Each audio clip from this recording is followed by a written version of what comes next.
Bueno, pois un pouco aquí estamos en familia, para quen todos conocen a Roberto Mera, o sea que pouca presentación da persona máis importante de todo é que te contareas, e que non é pouco.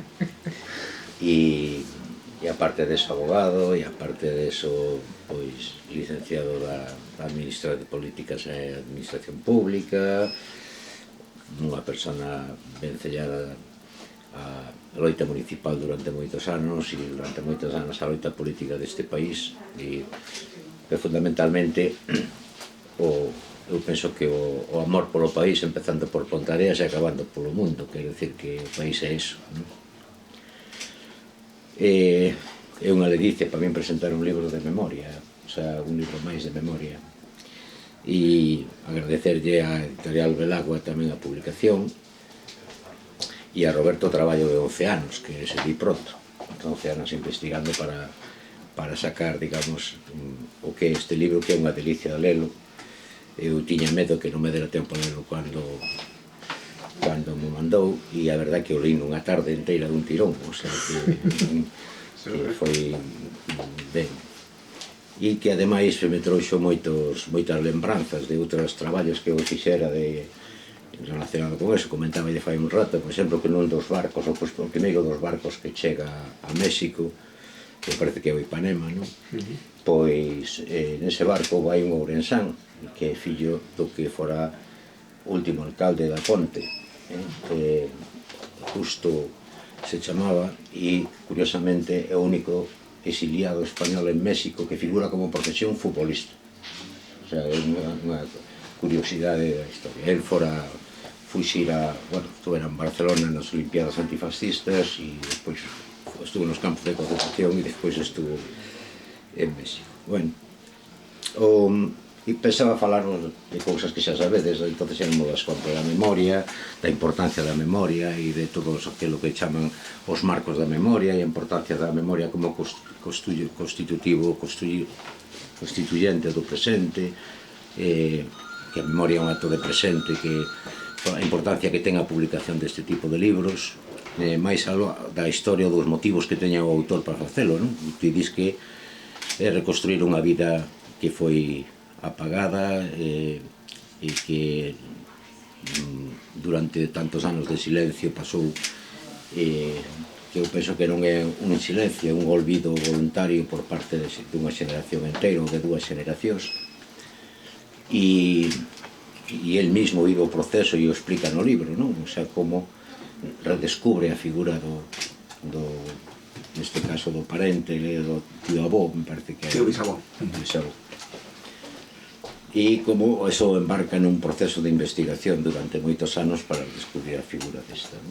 O sea, en este caso é un persoeiro importante, que ten unha relevancia política e social importante, e que ten, digamos, o elemento engadito do seu labor humanitaria e da súa labor de atención, digamos, ao exilio, e polo posto que desempeña dentro do que o sere, vamos, o seu momento, non? Bueno, aí entrecrúzanse moitas historias, e moitas non se contan no libro, e sería bo, digamos, en algún momento contextualizalas. Eu non vou facer, non vou estender moito, non? É o enfrentamento que se dá desde o final da guerra entre Negrín e Prieto, polo control, digamos, das finanzas no exilio, non? O exilio, o goberno no exilio consigue reter unha cantidad que se cifra aproximadamente nos 2.000 millóns de francos naquel momento. Moitos deses activos están inmovilizados, non se poden utilizar. Unha parte vai no que se chama o Tesouro do Vita, que se fai Prieto con el, e funda un organismo específico que é o Jare, non? E por outro lado está a xente de Negrín, que entre eles está o protagonista da historia. E isto sería bo explicarlo en algún momento no contexto do libro, porque senón non se entende moi ben a veces este papel, non? Eu, revisando algúns testemunhas vascas do goberno vasco no exilio e toda esa historia, siguen atribuindo a Prieto, por exemplo, o último dos barcos, cousa que é dubidosa, non? Cando menos, non? Eu, por exemplo, boto en falta no libro tamén unha primeira parte explicando a constitución da personaxe, non? Non é casual que esta persona xoga o papel que despois desenvolve de un xeito tan brillante, non? É un home feito a si mesmo, evidentemente, me parece que estudiou no seminario en Tui, non? Consigue, pois, ser un empresario de éxito, digamos, ten unha empresa de importación e exportación de ovos con Portugal, cousa que lle vai servir despois da axuda nos últimos anos para conseguir visados e toda esa cuestión, pero sobre todo porque é onde se constituye unha personalidade determinada. El, por o que vexo no libro e por o que li en algúns outros, digamos, libros, actúa moitas veces ao marxen das institucións, digamos, tanto de Prieto como de Negrín, para actuar directamente en beneficio dos exiliados. A polémica naquel momento era si parte deses fondos había que reservarlos para manter as institucións do goberno no exilio, de cara ao futuro regreso ao país, ou se había que adicalos aos digamos, exiliados. Hai que ter en conta que estamos falando de alrededor de medio millón de exiliados en Francia nos primeiros anos da posguerra, nunha situación penosísima, moi ben, campos de concentración ou as condicións infrahumanas, e un pequeno grupo que si consigue, digamos, saírse dos campos de concentración porque tiñan recursos propios ou ben porque se alistaron o que se chaman os batallóns de traballadores voluntarios, que non eran voluntarios ni nada, era unha forma de escapar, digamos, desa situación. E nese contexto é onde xurde a veces actuacións individuales por parte, digamos, de Alejandro, e enfrentándose directamente, digamos, o galimatías que era en aquel momento, digamos, as institucións de auxilio refugiados, donde a los distintos partidos políticos trataban de obter os cupos correspondientes para o exilio, pola vía dos barcos ou tamén pola vía de outras apoitas fuxidas. Bueno, neste contexto onde el actúa con uns criterios propios e a veces, digamos, contrarios incluso aos propios organismos, e iso consigue salvar moita xente que de outra forma se hubiera quedado fora. Así como, digamos, relatos emotivos que aparecen no libro e que chaman moita atención, un dos primeiros barcos nestes precisamente do Ipanema, por exemplo, onde van galegos e cando pasan diante de Fisterra fan un manifesto que lanzan unha botella ao mar e cantan o himno galego, e conmove, digamos, a toda a tripulación do barco de unha forma moi especial. Bueno, pues todo este tipo de relatos se construye un personaxe determinado, con unha atención moi determinada, e así como anécdota, a mí me lembrou, sobre todo o último capítulo, cando fala do viaxe famoso a Dakar e despois a Casablanca, a propia película de Casablanca, e ten moitas connotacións ca película, moitísimas, non? Parte dos que consiguen salvarse digamos, da Gestapo e da policía franquista, que actuaba tamén ali, que saqueou parte das maletas dos viaxeiros que iban no barco este, que acabou en Dakar e despois acabaron en Casablanca, e a toda a loita por obter os visados en Casablanca é o que se conta no trasfondo da película de Casablanca, que non é casualidade, é dicir, a referencia na película, por exemplo, é que o protagonista de Casablanca ven de estar na Guerra Civil Española, o tempo conta ali, a maioría dos guionistas, os tres guionistas da película de Casablanca son xudeus, que teñen relación con xudeus que viaxaron nese barco. Entonces, as concordancias que aparecen entre o relato de que é a Priscila Real que conta Roberto no libro e, digamos, o que é o trasfondo da película de Casablanca é moi curioso, é dicir, se pode volver a ver a película de Casablanca con outros ollos e lembrarnos, digamos, a xente que estuvo ali, parte dos cuales eran exiliados españoles, pero unha parte importante eran xudeos procedentes de toda Europa, foron os que conseguiron salvarse. Bueno, pois eu invito a ler o libro, porque é unha delicia e porque é despallir de pasar unha tarde maravillosa como pasei eu sempre teño unha certa desconfianza dos libros dos amigos, non? O sea, porque chegada a unha edad os amigos só todos se lle volven ou facer viño ou escribir libros, non? E entón hai un problema, que non é que escriban, me parece moi ben, ni que fagan pillo, o problema é que queren que o bebas e que os leves. Eso xa é máis complicado. Neste caso, pois foi unha fortuna, digamos, ter que lelo, porque foi un disfrute e un goce dunha tarde inteira co libro de Roberto. E, pois, con eso, pois, que contén a historia que é o protagonista. Moitas gracias, David.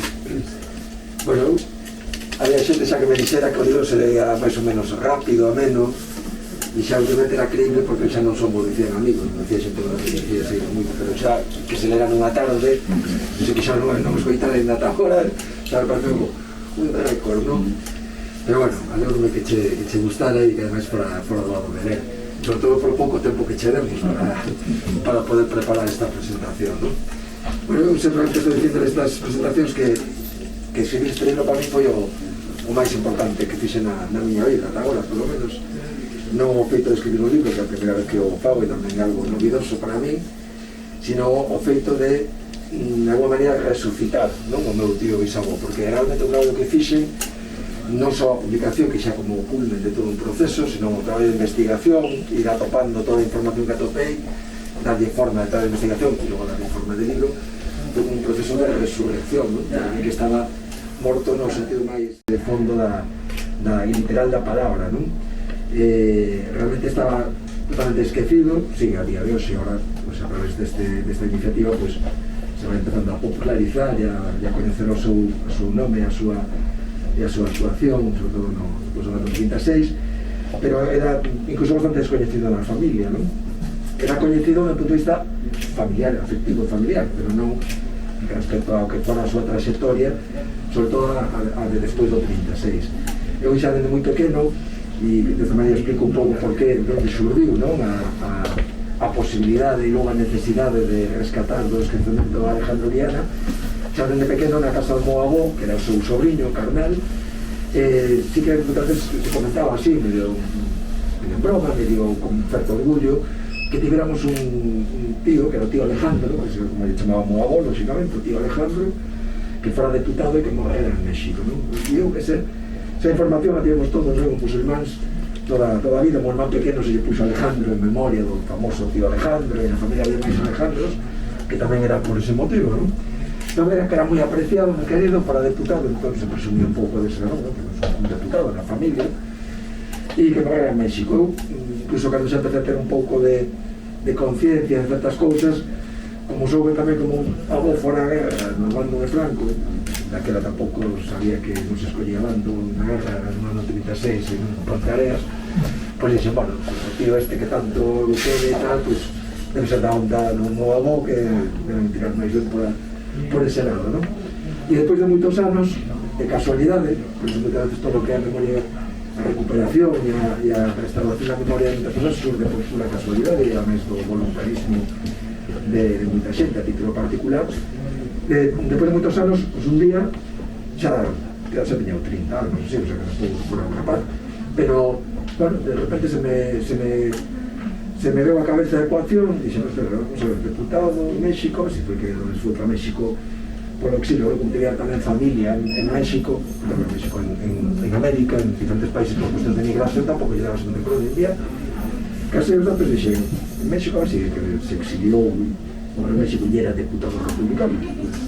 Dixen, a mí mesmo preguntei, e eu preguntei tamén ao meu avó que me confirmou, dixo, sí, foi deputado republicano, tal, tivo que escapar, e agora en México. E entón o meu avó sacou algúns papéis que tiña aí guardados nunha cartafol, un recorte de unha pequena reportaxe no Foro de Vigo dos anos 90, donde falaban de sobre todo da época de o que fora a súa vida en Vigo, no primeiro e terceiro século XX, e algo comentaban tamén do que fixera despois do 36, en concreto en Francia, o frente do servizo de evacuación de republicanos e o seu labor humanitario de forma moi vaga, máis por referenzas casi non documentadas, sino orais, non? Por parte do autor desa reportaxe. Tiña unha foto tamén que ainda conservaba de Alejandro Viana, e algunhas cousas manuscritas que tiña él tamén, mecanografiadas, que anotaran nunha ocasión porque lle pedir algúns datos para unha revista ou tal sobre o seu tiro, non? Pero con iso xa foi suficiente para decir, bueno, aquí hai motivos de abondo como para profundizar e indagar e saber máis, non? E a partir de aí xa empezou outra investigación que, bueno, durou de 12 anos a efectos de ter material para xa redactar un traballo de investigación, porque a investigación continúa e eu creo que non se vai acabar nunca, porque destas cuestións, e sobre todo cando é unha persoa que deixou un carastro documental tan extraordinario como a él, siguen aparecendo cousas a día de hoxe, non? Pero empecé o traballo de investigación primeiro coas fontes orais, lógicamente, porque xa estamos falando de principios dos anos 2000, e de feito cando empezou a fazer o traballo empezou a descubrir, e hoxe en día descubre tamén de xente que xa morrera nos anos 90, e a veces pues, lamentei, non? Chegar un pouco tarde, porque podía ter entrevistado e falado con xente que o coñecera, pero que xa nese momento xa falecera, non? Ainda así, recabei bastante información ainda no ámbito da súa familia, sobre todo 36 para atrás, porque todos os seus descendentes que son sobriños, porque non tivo descendencia directa, todos eran moi novos cando se cruzou o golpe de Estado, e por tanto tamén os recordos que tiñan eran moi limitados por idade e fingidos basicamente do 36 para atrás. De aí en adiante, pues, todo o que recordan dele, correspondencia, pero de cuestiones de índole familiar, porque a veces a correspondencia censurada, e aí obviamente non se falaba de nada. E el guardou en México, co cal aí tamén non quedara un legado de información moi salientante. Pero é tanto que si me permitiu conseguir materiais de moito valor, por exemplo, fotografías, e iso tamén dá un pouco mostra dese esquecemento, ¿no? Que incluso no ámbito da familia a veces non por estigmatización, incluso, ¿no? De feito de ter sido exiliado ou represaliado, falando unha ocasión con unha sobrinha política del, cando soubo que estaba investigando sobre a súa vida e que quería, bueno, facer unha biografía sobre Diana, que me enseñar fotos, me di que sí, que ten un álbum de fotos, e pido si me permite facer copias, e cois me di, non, vouche mandar o álbum, quédate ti co álbum, lo que tiña interese, porque aquí na casa isto está nun fallado e calquera día isto tiran, porque aquí non lle interesa a ninguén, son unha xolla de un álbum de fotos con 40 o 50 fotos dos anos 10 ata os anos 50 de Alejandro Viana, ¿no?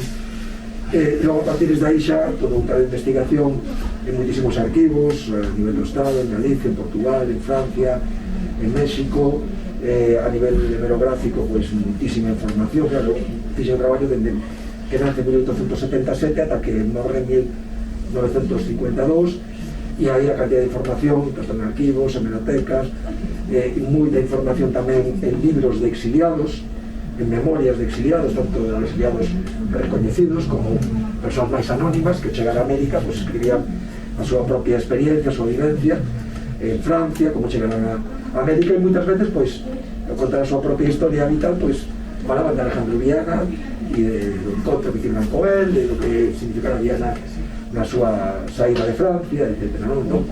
Realmente a información apareceu e sigue aparecendo por fontes do máis dispares como se pode imaginar, e a nivel de arquivos tamén, infinidad de arquivos, bibliografía, etc. ¿No? Bueno, incluso desde esa perspectiva de la variedad de fontes, é curioso porque a medida que iba avanzando iba tomando conciencia como que era como se estuviera facendo un puzzle, ¿no? Donde a veces ibas poniendo pezas e dicías, aquí falta unha peza, ¿no? Pero a fortuna que tiña que logo me aparecía esa peza, ¿no? E realmente non me quedou ninguna lagoa. Eso quer dizer que non haxa cosas que ainda poden aparecer no futuro e que amplíen, ¿no? O que hai, pero non hai ningún punto escuro relevante en todo o que se conta aquí, incluso do anterior ano 1936.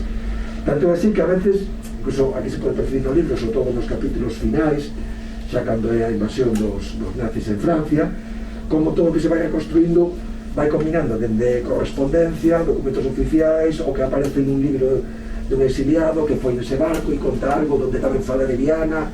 Entón, realmente se un se vai fixando nas fontes, son variadísimas e normalmente son exclusivas, porque o único que teño de información sobre tal cousa é esa fonte, non hai outra que veña, digamos, a aportar a mesma información, non? E no tema dos libros é curioso, porque, por exemplo, no ano 40, cando ele escapa de París a Burdeos, cando xa os alemanes están entrando na capital francesa, aí tiña unha certa lagoa porque sabía que logo intentara secuestrar a Gestapo, pero non sabía que pasara durante as semanas anteriores ali en Burdeos, ¿no? E aportou un libro dun exiliado que era Ramón López Barrantes, que era presidente do Banco Exterior de Crédito de España, que conta nas súas memorias que chega a Burdeos, que vai ás oficinas do SELE, que se encontra con Viana e explica con moito luxo de detalles todo o que son as conversas que ten con Viana, incluso pon, digamos, en boca de Viana o que Viana lle di, e donde aporta muchísima información que vai incluso máis alá do que eran as necesidades que tiña él en concreto, donde aparece moita máis información que ilustra todo ese momento dramático e épico, non? Dese libro, non? Bueno, ainda hoxe en día, decía antes que me siguen aparecendo cousas. Eu no ano 2010 máis ou menos decido coñer e todo ese material que eran xa miles e miles de documentos e de referenzas, decido empezar a darlle forma de redactalas, entre outras cosas para poder darlle unha boa visión global e lerlle todo ese traballo do seu querido tío, que a maior parte da información a descoñecida, toda que fui eu atopando. Claro, era un traballo inmenso, non? Desde o punto de vista cuantitativo, a día de hoxe, pois, estou metendo unhas 160 páxinas máis ou menos. Ese traballo pasado a este formato serían 1600 páxinas, que sería toda a súa vida, desde o momento estou desde o ano 36 en adiante.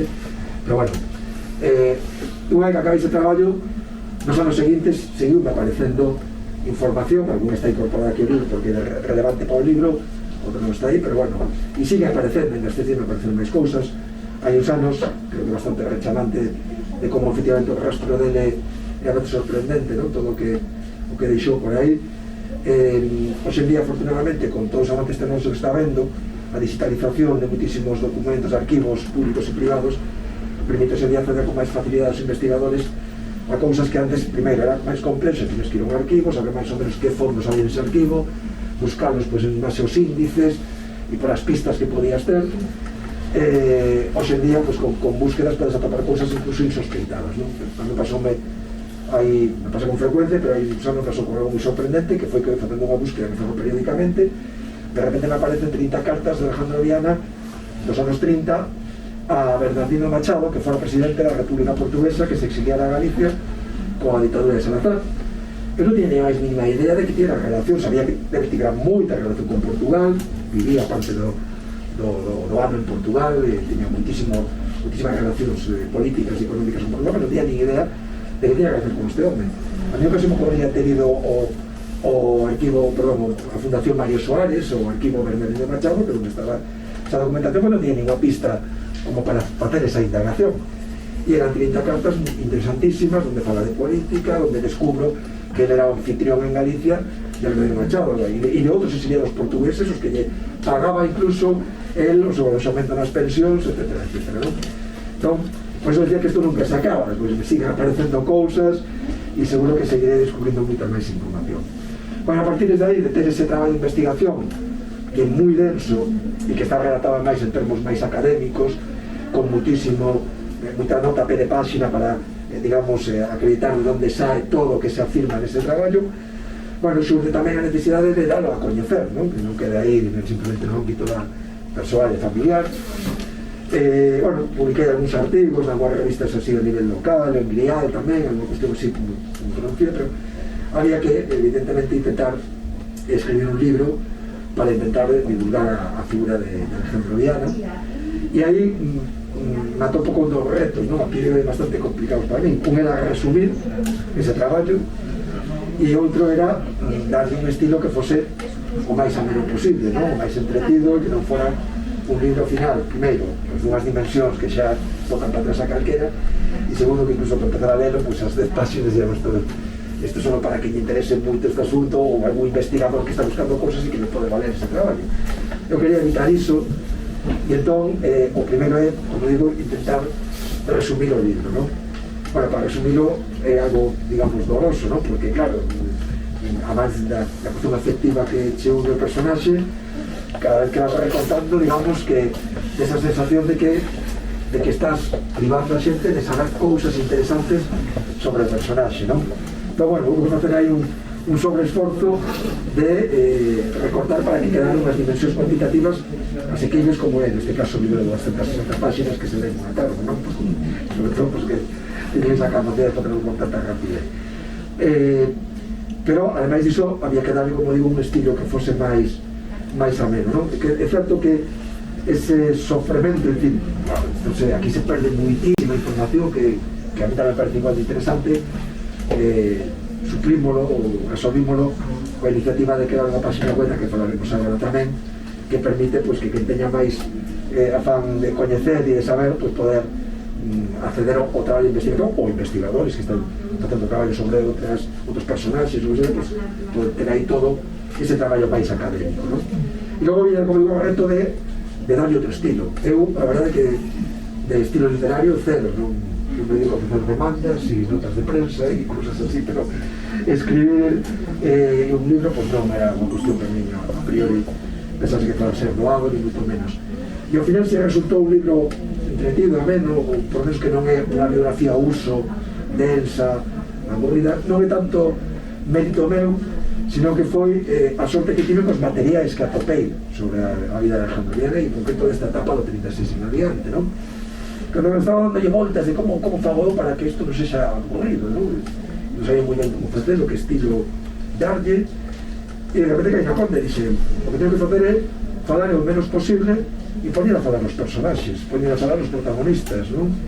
E por tanto recurrir aos textos literais de maneira tamén reducida e imprescindible, non ponendo grandes tochos de información literal, e ir encaixando un pouco todas esas pezas con unha, digamos, unha liña narrativa que lle dé coherencia a todos os materiais, coa sorte ademais de que a xente nesa época pues, escribía de outro xeito moi diferente a como escribimos hoxe en día, teñan esa forma de escribir máis literaria, non? Si se pode decir así, ou máis solemne, coidando moito máis o vocabulario, e entón dice, bueno, pues, xa parece un libro casi de literatura, non?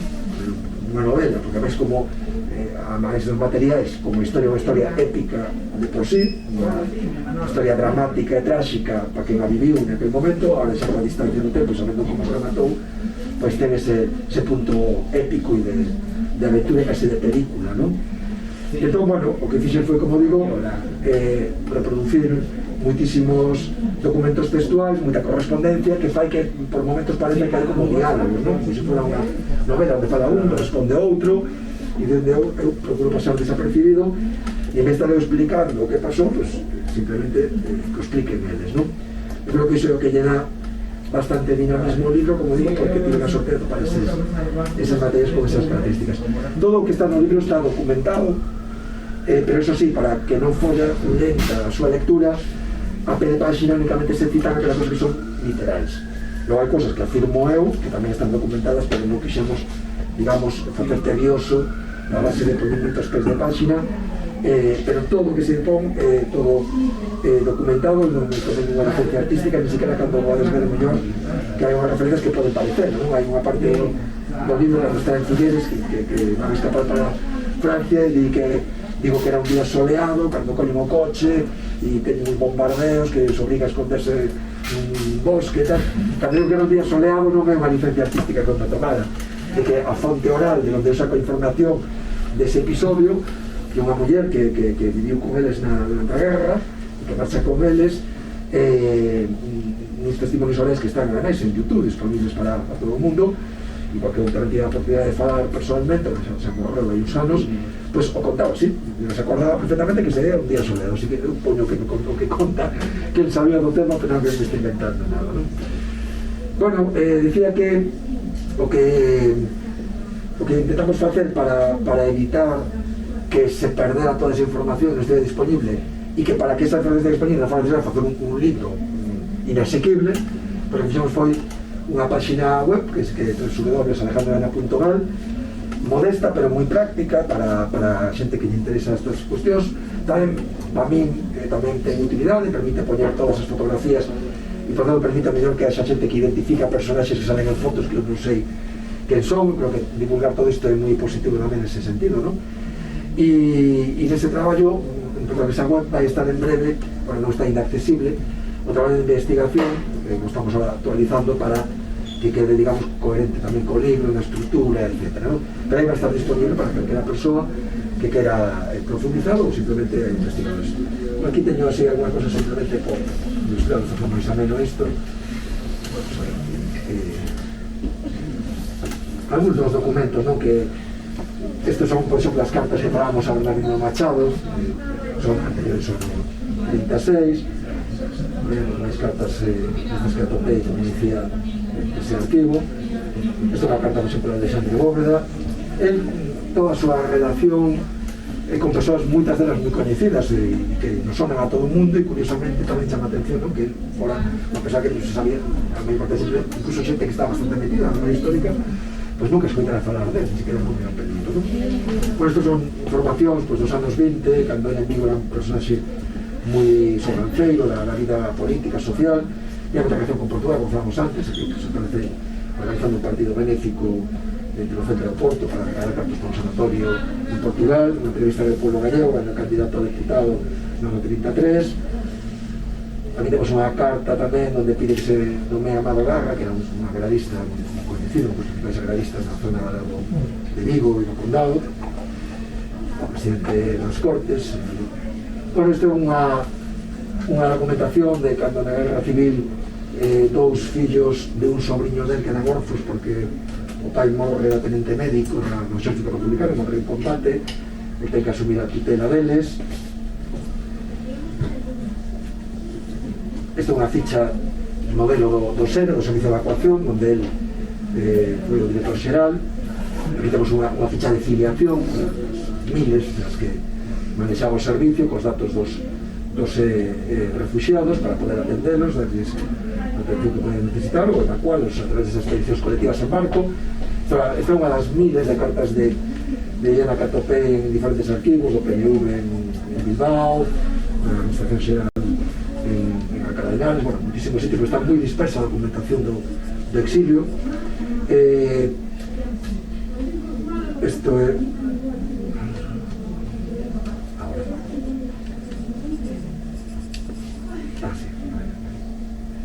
Estas son as declaracións das que se fai con un xornal, unha declaración que fai Diana en Francia, cando era director do SERE, cando teñen problemas cos autoridades francesas, cos autoridades judiciais, policiais. Todo eso se explica no libro, obviamente. Isto é unha postal, por exemplo, que envía a súa irmán cando xa está en Burdeos, depois de escapar dende París, simplemente para darlle conta de onde está e pouco máis, porque mirades unha postal censurada, unha censura militar. Isto é unha carta xa del nese periplo por África que mandan dende Marrocos cando están facendo as gestións para intentar escapar. Isto é unha carta dirigida a Pablo de Azcárate, que era o embaixador da España Republicana en Londres. Esta é a ficha de inmigración da súa muller cando chega a México. Esta ficha del tamén cando entra como asilado político no país centroamericano. Estas son algunhas das fotos que comentábamos antes, que son da etapa xa en Vigo, a etapa máis inicial, cando era máis novo. Aquí tamén, coa súa familia, coa súa dona, en Mondariz balneario, muchísimas postales, muchísimas fotos en diferentes balnearios, non? En Mondariz, en Entre os Ríos, en Hidalgo. Isto en Mondariz balneario tamén, bueno, para os que teñen relación contigo, pode sonar o que está con a esquerda é o Dr. Corbal, que en Vigo ten unha rúa, o Dr. Corbal, que era conhecido como médico dos pobres, un personaxe moi importante de Vigo, porque tamén teña moito trato, amigo íntimo. Aí está en Mondariz balneario. Isto é un encontro de directivo do Círculo Mercantil, que tamén era directivo do Círculo Mercantil de Vigo e da Coruña. Isto é a corporación municipal que estaba presidida por Gregorio Espino entre o ano 23 e 26, onde ele era teniente alcalde, que está á esquerda, de Gregorio Espino. Isto é un acto tamén nesa época, con Espino, con Carlos Sotelo, que era ministro. Entre os Ríos, en Portugal, como dicía antes, teña moita relación con Portugal, pasaba grandes tempadas en Portugal. Isto en Mallorca, o que está no medio de Amado Garra, o analista tamén de Pontareas, igual que Alejandro Diana, o da esquerda, non sei quen é, a ver se agora consigo de que se poñen a luz estas fotos, a averiguar quen pode ser. Bueno, isto é unha orla dos deputados que saen dirixidos ao Frente Popular en febrero do ano 36. A esquerda no recado están os deputados galegos, que han criado, Saviana abaixo, non pude desenfocar, pero bueno, Castelao, que sobradamente recoñecida, a esquerda de Castelao está Sonia Tafal, a esquerda de Diana está Suárez Picallo. Bueno, ese era o en torno a relacións, como digo, pues, formaba parte un pouco de todo ese mundo que é moi coñecido, pero que en concreto pues, era un asunto desconocido ata agora. Isto é sempre unha mostra do relevante que era a súa persoa en Vigo. Isto é un libro dos anos 30, donde pues, a persoa que fai un traballo sobre a historia política de Vigo da década anterior, e pues, destaca, por exemplo, a figura de con a semblanza en nombre que era Alejandro Viana. E aquí temos fotos xa no exilio, isto xa son en México, e este é unha reproducción de varios pantallazos da página web, donde pues, eso, se pode acceder a súa biografía, diferentes traballos biográficos máis resumidos e completos desde o seu nacemento, e a galería de fotos, imos ir digitalizando e colgando documentos tamén, ademais das fotografías e toda a información sobre as presentacións do libro, non? Bueno, o libro, como dicía antes, empezou no ano 36. Antes dicía David que, claro, que botaban falta. Claro, se metéramos todo o anterior xa non o lerías nunha tarde, te levaría bastante máis tempo, non? Excepto nas primeiras páxinas se intenta contextualizar con unhas cantas pinceladas e cuestións básicas para que a xente, que o lector saiba quen é Alejandro Viana no ano 36, porque no ano 36 Viana xa ten casi 60 anos, non é un rapaz, non? E xa tiña toda unha trayectoria, toda unha bagaxe, pero precisamente polo que tivo en falta, polo que nesta conversación fago máis fincapé se cadra nese período anterior, para que os que asisten ao acto e os que logo decidan ler o libro, pues, digamos, teñan unha visión máis completa e profunda de quen é Viana cando empeza todo ese periplo e toda esa etapa tan trágica e épica, ¿no? da súa vida, ¿no? Él nacera en 1877 en Pontareas, unha familia moi humilde, se marchou para Vigo con 14 anos e non tiña apenas formación. En Vigo, pois, un home feito a si mesmo, como dicimos no vídeo inicial, fórmase no círculo mercantil, moitas da información sabémola porque daquela había ecos de sociedade nos xornais, entón pois aparecen cousas como que sacou sobresaliente en cálculos mercantis, en contabilidade, etc. E ele empeza xa a destacar, de feito xa mandarán para Vigo, para unhas familias adineiradas de Ponteareas, porque miraban que o rapaz tiña aptitudes, non? E efectivamente en pouco tempo está xa de conselleiro delegado desa empresa de obras que comentabas ao principio, acaba sendo un dos poucos socios desa sociedade, con que el consigue unha gran fortuna. El se casa con Josefina Dotres, que é de familia catalán, de xente que viñera na época da solegadura e que xa estaba nesa época da conserva.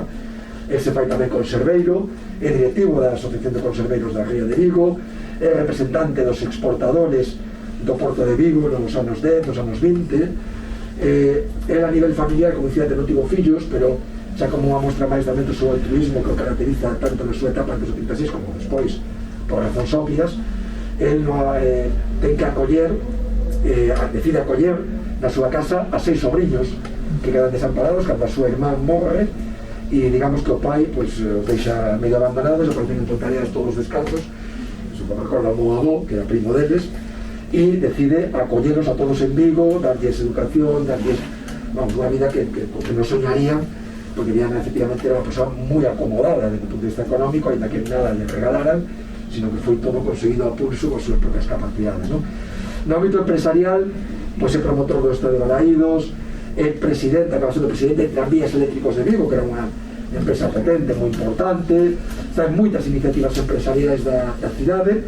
Como decía, acaba sendo unha gran fortuna, ao cambio, por diferentes referencias que temos económicas, sabemos que, por tamén a información que hai sobre o seu patrimonio cando o encausan, non? Por razones políticas xa na guerra civil, ao cambio, estamos falando que tiña unha fortuna nos anos 30, do que hoxe en día sería entre 3 e 4 millóns de euros, non?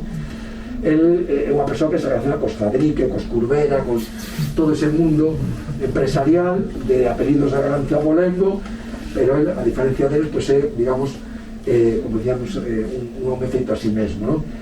No ámbito social, tamén, claro, unha cosa vai parella a outra, non? No ámbito social, pois é fundador do Ateneo, directivo, acaba sendo presidente do Círculo Mercantil de Vigo, que toda unha institución nesa época, é cofundador del Pueblo Gallego, un dos xornais máis importantes do primeiro do século XX, con Portera Valladares, son 10 fundadores, é o primeiro conselleiro delegado del Pueblo Gallego. Bueno, participan moitas iniciativas desde o punto de vista social importantes. no ámbito político empeza xa moi novo tamén no republicanismo a nivel local, como decíamos antes, teniente alcalde con Gregorio Espino do 23 ao 26, pero ele realmente é o motor dese goberno. Gregorio Espino máis unha figura institucional, pero está sempre, digamos, en primeira línea a nivel mediático, que está sempre no xornal defendéndose dos ataques da oposición, etc. E logo incluso xa nos anos 30, cando chega a República, aparecen moitos actos cos galeguistas, cos agraristas, en actos con Otero Pedrallo, en actos con Alexandre Bóveda, con Castelán, con Benedito Fernández, participando neses actos que celebraban en Vigo con motivo do 25 de xullo. E tamén aparece intervindo prácticamente como representante de Izquierda Republicana, e o presidente provincial de Izquierda Republicana, o partido de Azaña, durante toda a República. E como decíamos antes, no 36 acaba sendo elixido ademais deputado nas Cortes, non? En febreiro do 36. Bueno, por tanto, como vedes, era un personaxe moi relevante no ano 36 xa, con toda esa trayectoria. Era un industrial desa burguesía con ideas progresistas avanzadas, preocupado polo ben común, defensores dun sistema económico que fora xusto, ¿no? E un capitalismo pois que tivera en conta as persoas máis desfavorecidas. Entón, era unha persona con moita sensibilidade nese aspecto, e cando ele sai diputado el mesmo di, non? Para ele iso é como un símbolo sagrado, é un símbolo sagrado, porque é desta xente deses políticos daquela época que non ten que ver coa cultura que temos hoxe en día da política, que consideraban, pois iso, xercer un cargo público xa como algo honorífico, non? Casi como resultado final de toda unha trayectoria vital, donde consideran que a través da política tamén poden devolver a sociedade parte do que a sociedade lles deu a eles nos seus éxitos empresariais, non? Entón, bueno, el ano 36, como digo, xa está, digamos, na cúspide de toda esa trayectoria vital, e ser deputado é como colofón, non? E chegamos a xuño do ano 36, referendo do Estatuto de Autonomía. El ven a Galicia a votar dese referendo, 28 de xuño, e aí chega o punto onde empeza xa realmente o libro. O libro de feito empeza o 17 de xullo, cando ele está con moitos outros persoeiros coñecidos da política galega, alcaldes de cidades, presidentes de diputacións, deputados. Está presentando o Estatuto de Autonomía, que se aprobou no referendo, entregando ese texto ao presidente das Cortes e tamén ao presidente da República, Azaña, porque todo o presidente das Cortes tiran unhas imaxes que aparecían no vídeo, que era xusto a noite na que se produce o golpe de Estado, non? Ele, evidentemente, tão importante a efectos de cando empeza a ler o libro, entender non só quen era Viana no ano 36, sino o que pudo supoñer para él o golpe de Estado e todo o que ven despois, non?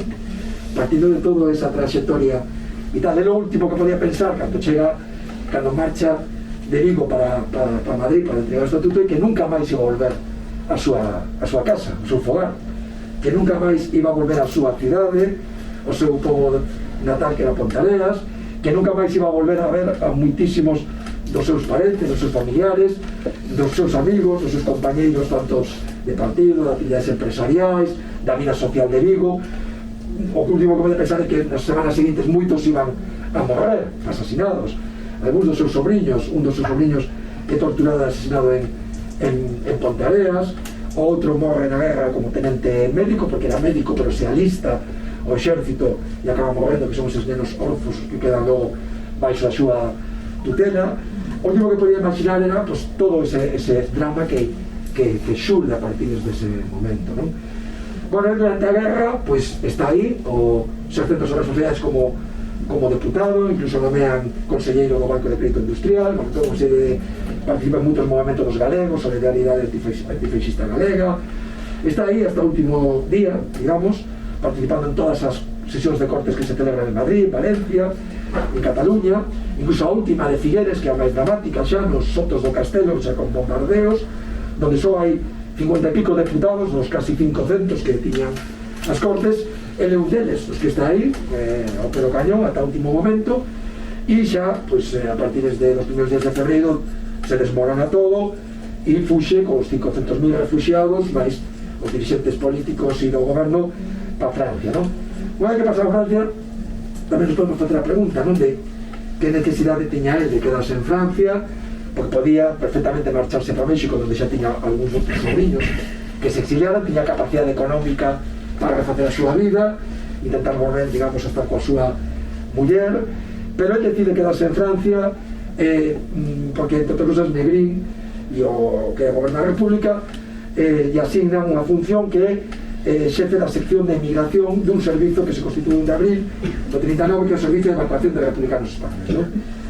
Aquí é unha cuestión moi importante que eu creo que no libro se pon de relevo, que é algo do que non se soe falar, non se te escoitado, que é a acción meritoria que ten o goberno da República no exilio. É dicir, que un goberno derrotado, é dicir, bueno, di Negrín moi ben nunha carta como Soletafal, como un goberno derrotado é capaz, pola previsión que tiveron de sacar patrimonio e fondos, non, con antelación, é capaz de montar unha estructura noutro estado, un goberno que non está recoñecido porque xa cando se constitúe en sede, que é xusto o día que acaba a guerra, o 1 de abril, xa 2 meses antes o goberno francés xa recoñecera o goberno de Franco, e xa tiña acordos con o goberno de Franco para recuperar todo ese patrimonio e todos eses fondos, e constitúen toda unha estructura para atender a 500.000 persoas, para darlle subsidios, para atenderlos nesas praias onde había praias con 90.000, 60.000 refugiados, sin máis que unhas alambradas e pouco máis, non? Que tamén é algo moi descoñecido de exilio. A xente pensa, bueno, se exiliaron, conseguiron salvar a vida. Non, para moitos ainda foi peor o que tiveron que vivir despois que o que estaban vivindo durante a guerra, non? Moitos morreron neses campos de refugiados. Bueno, ese servizo presta atención sanitaria, roupas, alimentación, hai que atender os nenos, hai unha dispersión, os homes os meten neses campos refugiados, os vellos, as mulleres, os nenos os dispersan por toda Francia, moitos perdense o rastro entre sí, hai que intentar reunificar, localizar as familias, atención aos mutilados de guerra, con espazos alugados, castelos, albergues específicos para poder, e se monta todo un tinglado impresionante, donde a vez teñen que traballar sin contas bancarias, a nomes deles, sin personalidade xurídica recoñecida, co apoio dos mexicanos en certa medida, con unha certa tolerancia dos franceses. É impresionante que tiveran a capacidade de facer todo iso, non? Vienen de quedarse para axudar nesa situación, porque consideran que toda a xente que estuvo loitando que a República non pode deixalos tirados de calquera maneira e marcharse a refacer a súa vida de forma, digamos, egoísta, non? Bueno, asume esa función na sección máis importante, que é a de evacuación a través de expedicións colectivas, que é organizar barcos, viaxes para sacar a miles de refugiados. E durante o ano 39 ele é quen organiza, digamos, máis directamente, evidentemente, con máis persoal, traballadores, Pastor Candeira, que era de Ponteareas, que é o seu lugar teniente que está aí tamén, que tamén merecería un reconhecemento. Ao final, estas figuras da casa acaban opacando a outras tamén moi meritorias, non? E organiza viaxes tan míticas como os que comentaba antes David, como o Ipanema, o Sinaia, o México, o Winnipeg, donde Viana está, outro personaxe que está a carón del, archicoñecido, con Pablo Neruda no porto de Burdeos, os dous organizando a viaxe de 2.000 refugiados a Chile. E bueno, durante todo o ano 19 organizan muchísimas viaxes nas que salen miles e miles de refugiados. Xa a finales do 39 o designa xa director xeral de todo o servicio, e se fai cargo no momento máis complicado, porque xusto non se fai cargo e canto xa empezou a Guerra Mundial e os franceses xa toman outra postura de menos tolerancia co que se está facendo, porque a vez creen que teñen relacións con a Unión Soviética, e entón hai intervencións policiais das oficinas, detencións, se abre unha causa judicial, teñen que estar declarado continuamente no xulgado, investigados, a ver de onde proveñen eses fondos, cal é a súa actividade. Bueno, xa se lle complica todo, teñen que xa estar nunha sorte de clandestinidade para seguir dando subsidios, seguir atendendo aos refugiados que todavía siguen moitos nos campos de refugiados, siguen organizando viaxes a pesar da dificultade da Guerra Mundial, que dificultan moito esas viaxes. Hai países que xa non queren acudir refugiados por problemas co seu mercado laboral, teñen que negociar coas embaixadas de moitos países, República Dominicana, Argentina, México, para intentar retomar esas viaxes. Bueno, e así chegamos o ano, así, o ano 40, o mes de maio, cando entramos alemães en Francia, xuño se aproxima xa a París. Importantemente destacar que, ademais de estar ao frente do SERE, esa relevancia que teña o seu papel ali fai que as organizacións galegas que hai noutros países que queren tamén sacar os seus familiares, os seus coñecidos, ou localizalos, recurren a Viana, que se convirte no representante de organizacións como as sociedades Hispanas Confederadas de Nova York, ou a Federación Galega de Sociedades, a Federación de Sociedades Galegas en Bos Aires, que recurren a él para enviarlle cartos e dicir, hai que localizar a este refugiado, pagarlle a pasaxe, pagarlle a manutención no porto de embarque, e él se encarga, pues, de organizar tamén a saída de moitos refugiados por outras vías a través de barcos, digamos, de liña regular, non só o que eran os que se organizan de forma colectiva. De feito, a suma que temos contrastada, seguro que son máis, porque hai moitos en liñas regulares que non temos constancia, son 17.000 as persoas que saen neses barcos, ¿no? Tanto de liñas regulares como de expedicións colectivas. E cando chegamos xa a xuño do 40, que chegan os nazis a París, aí tamén nos podemos preguntar, bueno, e por que non marcha, non? Porque xa aí poucas opcións máis iba a ter de seguir axudando, aí xa o sálvese quen poida. De feito, pues, Negrín e os dirixentes do goberno, Casares Quiroga, que tamén estaba con eles aí, o ministro de Facenda, Méndez Caspe, todos eles escapan tamén a Burdeos, Viana está en Burdeos, é que lles organiza o aloxamento a eses dirixentes. Neses días ainda fletan un barco en plenos bombardeos dos alemanes xa sobre Burdeos, sacan o último barco con 500 pasajeros, marchan moito persoal do SER, el non marcha nese barco. Nese mesmo día seguinte, Negrín e 15 máis marchan con identidade falsa un barco carboeiro grego nas adegas, bueno, toda unha aventura tamén, e el non marcha tampouco, se queda. Eu ao principio non sabía por qué, non quería imaginar, ata que atopo que se publica un libro que é a correspondencia toda de o embaixador de México nesas datas en París, donde aparecen cartas de Alejandro Viana e donde lle conta que decidiu quedarse en Burdeos porque consideraba que a súa obriga era continuar axudando os refugiados. En fin, aplica a máxima de que o capitán é o último e abandonar o barco, non? E decide quedarse ali a sabendas de que probablemente se vai complicar a vida e pouco máis vai poder facer, como así acontece, non? Quedes ali e empezan xa os secuestros os poucos días de compañes, moitos coñecidos que sabedes que os secuestran, os entregan a Franco e os fusilan, e él tamén é víctima dun intento de secuestro que está tan perfectamente documentado, se explica no libro por parte da Falange e da Gestapo, pero como continúa a confidencia, marchan esta noite, ellos que viven con él nese piso se esconden e consiguen eludir ese intento de secuestro. Se ten que esconder durante moitos meses, cruzar Francia de punta de oeste a leste, 500 kilómetros, para esconderse a espera de ver como se vai aclarando a situación, e logo, un pouco a través dos mexicanos e de Portela Valladares, consigue bastante meses despois ser incluído nun barco que van xudeos, xente de outros países e 200 republicanos españoles, a maioría vascos. Consigue embarcar nunha viaxe que teóricamente en 15 días os tiña que levar a Bos Aires para rematar xa con todo este drama, non?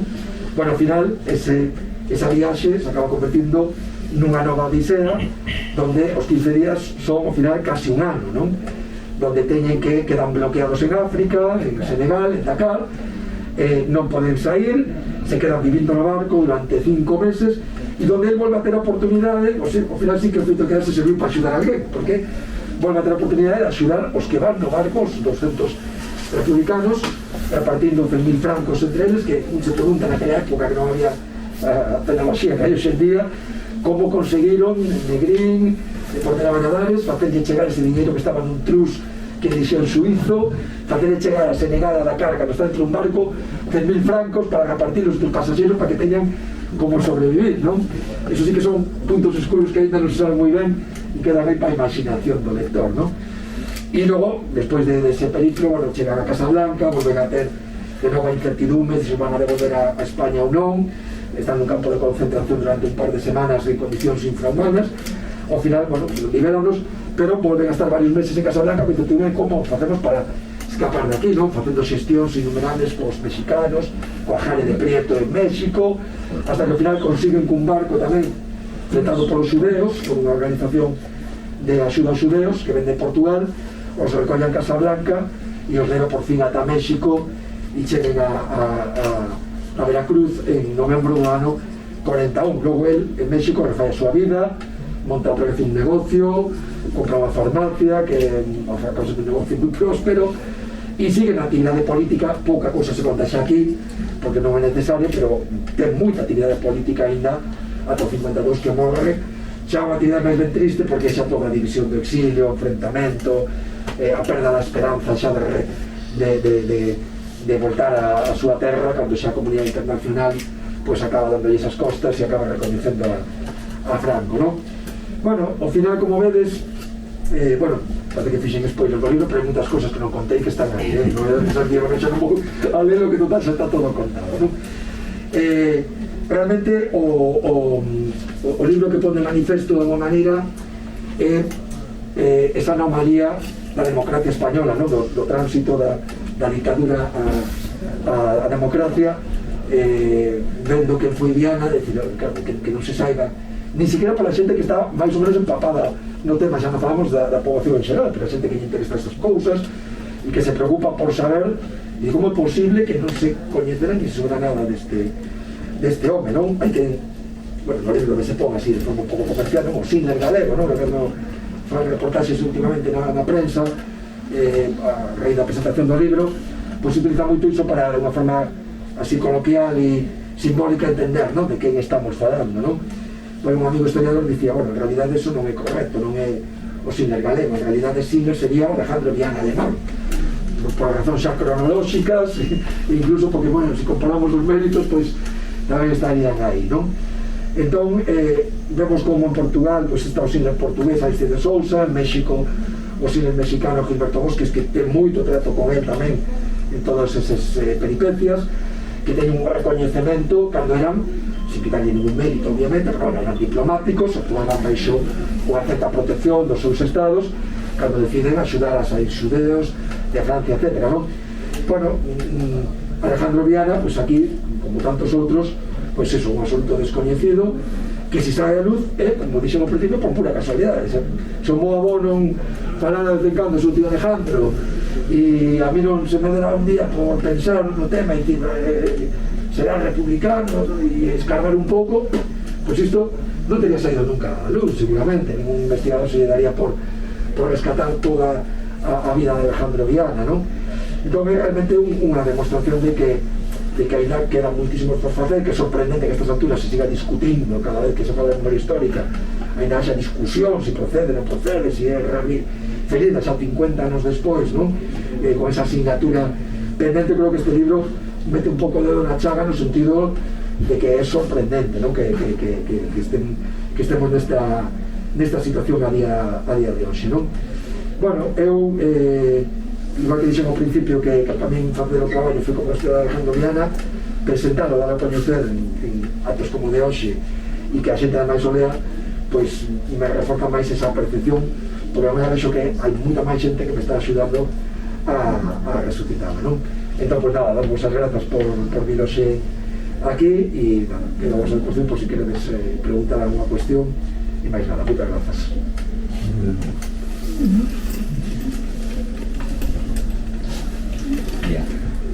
Só dúas cousas porque me parece que son importantes e por eso che falaba do importante que é a primeira parte da biografía del para entender a segunda parte, non?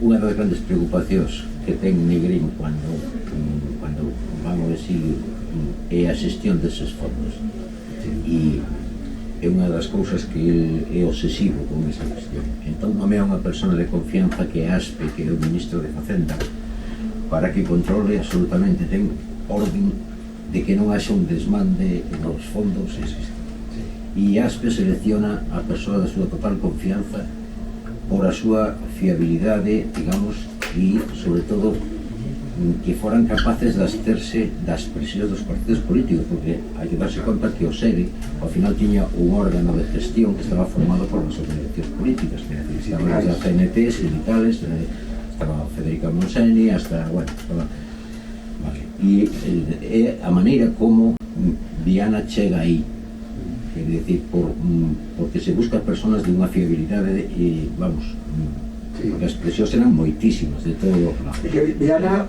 el chega aí, se explica no libro, porque era íntimo amigo do Osorio Tafal.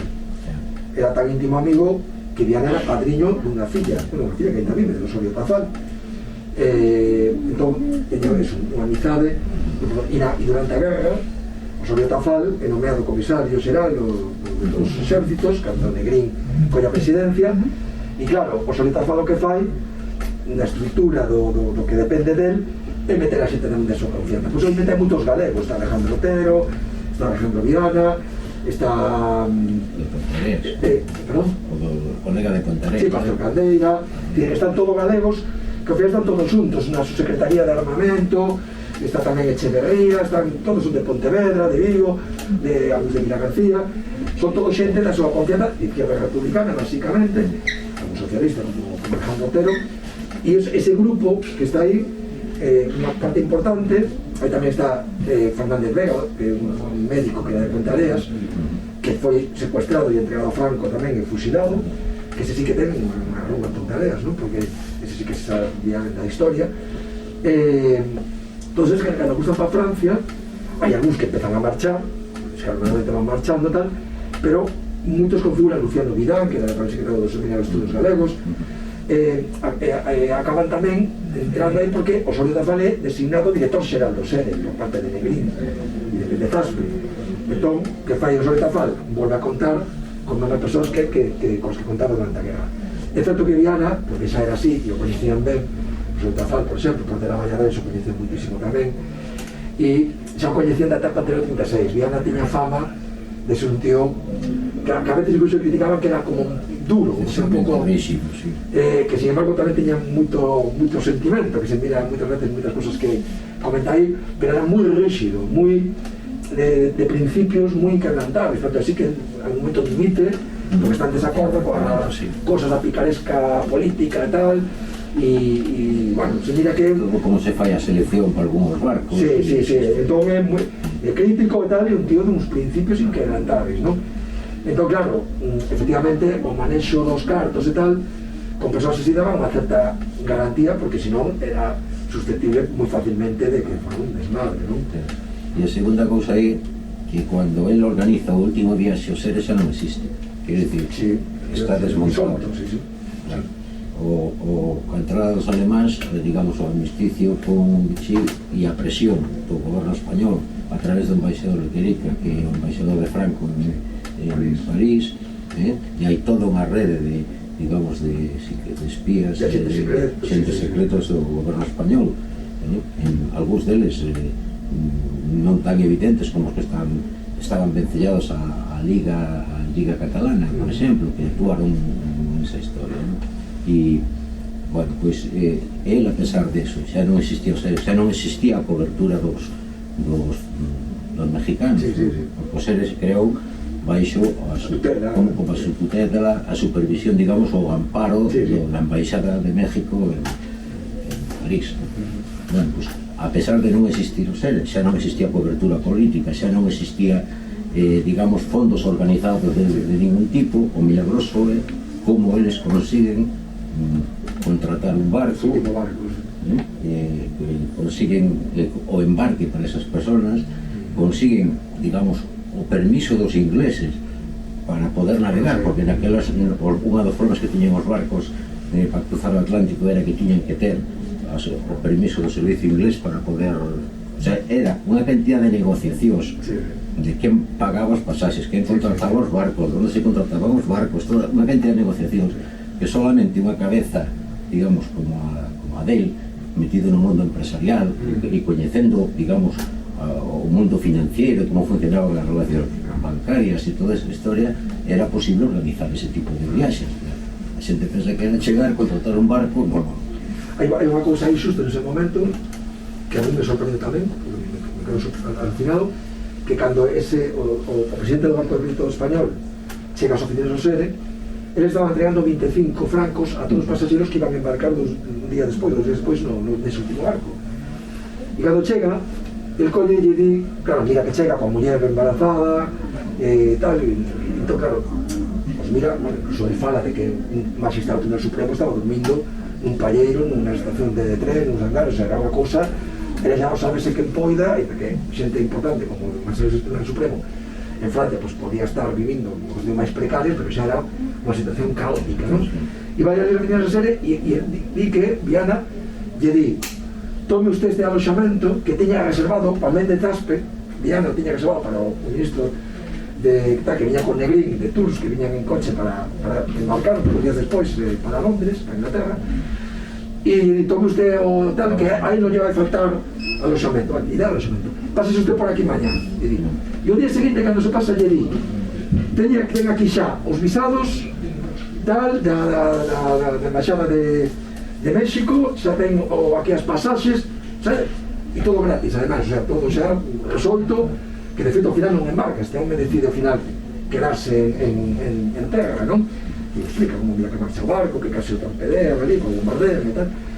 E claro, a mí non me sorprendeu, pero como en 24 horas, que xestións tiña ali, en plena xa bombardeos, como o propio embaixador mexicano explica que cando sale o barco de Negrín, que sale un día despois deste outro, hai bombardeos, morren 200 e pico persoas que estaban sacando tropas polacas e belgas para evacuarlas para Inglaterra, así a desesperada, e había bombardeos dos alemáns, e como consigue os visados, os pasaportes para estos señores, unhas pasaxes, cando se supoña que había listas xa máis pechadas. Non consigue mover os cartos, é increíble, porque cando embarcan en Burdeos para África, cando embarcan para África, en Marsella, para o último momento, están 48 horas registrando o barco entre a Gestapo e a Policía Española, un curso que chamaba o policía español Urraca, eso, que é o que é unha cousa obsesiva, e desvalijan, sacan todas as joyas das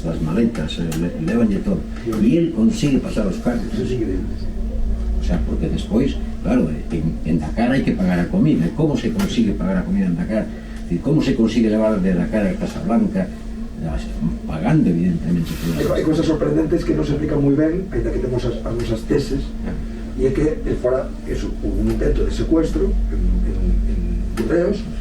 El di que recibe unha confidencia, non sabemos que ya deu, pero evidentemente era certa, porque toda esa noite se esconden, vivían todos nun piso, eran 6 que vivían nun piso, se esconden todos en diferentes hotéis esa noite, e o día seguinte mandan unha muller que vivía con eles, que non era significada políticamente, a ver que pasou, e a deteñen a elas, e a teñen encarcelada durante un mes e pico, logo lle deixan en liberdade provisional e se acaban reencontrando de novo, os tíos están escondidos, e narra todo iso, non? Pero o sorprendente é que, sendo buscado, intento de secuestro, logo forma parte das listas de extradición que pide Franco cando xa estaba o colaboracionista de Petén, piden a extradición en concreto do persoal que ainda sigan no sede, en frente que é moi pouco, que é el, Candeira e poucos máis, e o sorprendente é que cando embarcan, na lista de embarques ele está, pero non o detectan cando era un buscado, se intentaron secuestrar e estaba... De feito, hai outros que sí, que os obligan a baixar e os deteñen, e logo os soltan, pero non poden ao final embarcar, non? Que os clérigo e máis. E non o detectan, a nosa tese, ou a miña tese, é que ele aparece na distancia, aparece como Alejandro Esperón, non aparece como Alejandro Viana, porque Esperón era o segundo apelido. E aparece como industrial, Alejandro Esperón, industrial. E que pasaba desapercibido, porque é bastante sorprendente que estando buscado, tendo sido víctima dun intento de secuestro, pero querían deter, porque fora o director xeral do sede que manexara muitísimos fondos, non? Que non o collera, non? Buscaban os fondos, claro. Sí, a sesión era recuperar os fondos, claro. Unha historia de película, só falta que depois do libro para a película. Bueno, pois nada, pois moitas grazas por vir hoxe aquí, moitas grazas.